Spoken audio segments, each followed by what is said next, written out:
ნარკოდანაშაულის გაშიფრული სქემა და დაკავებული 6 პირი, მათ 17 წლამდე თავისუფლების აღკვეთა ემუქრებათ. ნარკორეალიზატორები შინაგან საქმეთა სამინისტრომ კახეთსა და თბილისში დააკავა ჩატარებული საგამოძიებო მოქმედებებით. გაირკვა, რომ დანაშაულში ბრალდებულები ნარკოტიკული საშუალება მარიხუანას რეალიზებას ინტერნეტ მაღაზიის საშუალებითა და ეგრეთ წოდებული დადების მეთოდით ახდენდნენ. დაკავებულების სასამართლო პროცესი გურჯაანის რაიონულ სასამართლოში გაიმართა. მათი ნაწილი წარდგენილ ბრალს აღიარებს და გამოძიებასთან თანამშრომლობას აპირებს. ნაწილი კი დუმილის უფლებით სარგებლობს. მოსამართლემ 6 ბრალდებულს ერთთვიანი წინასწარი პატიმრობა შეუფარდა. ჩემი გაცის ქვეშ ყოფი იყენებს დუმილის უფლებას ამ ეტაპზე. საქმე გასაცნობია, აბსოლუტურად ცოტა სხვა დეტალები იქნება გასაცნობი გასაგები. შემდგომში ჩამოყალიბდებით ესე. გასაღების მცდელობა ედება ბრალად, მაგრამ იყო რა სიტყვით თქვენ და რა შეგრძნებულობა ითხოვდი გირაოს, მაგრამ არ დამეკმაყოფილდა და დაკმაყოფილდა პროკურატურის შუამდგომლობა პატიმრობის შესახებ.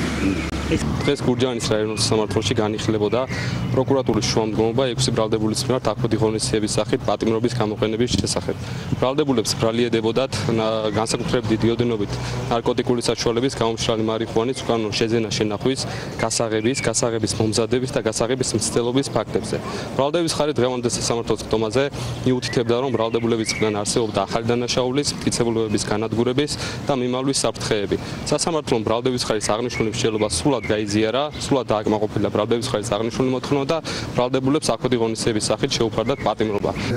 ჩემ დანაშაულს ყველანაირად ვაღიარებ, ვინამიებ, მანო ყველანაირად, მაგრამ ერთი ის არის რა, გეხვეწებით, ჩემი დედიკო, ჩემს გვერდში მდგომები ვინც არიან რა. ჩემი დედიკო მithumetes რომ ჩემზე წოლის ქვეშ იყო, იმიტომ რომ არ ვიცი თქვენ იცით თუ არა ტელეგრამზე როგორი სიტუაციები არის. მე რომ იქ რაღაცა ელემენტარული პრობლემა შექმნოდა, იქ ჩემს სიცოცხლესაც ექნებოდა პრობლემა, ჩემ ოჯახსაც ექნებოდა პრობლემა, ჩემს მეგობრებსაც, ჩემს ახლობლებსაც, ყველას რა. და მაქედან ძალიან დიდი ხანი არც იყო რა მაგ სფეროში, მე ეს გადაწყვეტილებაც იქიდან გამომდინარე მივიღე, რომ სახლი დაღირავებული მაქვს. ეს არ არის გასამართლებელი საბუთი და ჩემი მხრიდან. ეგეც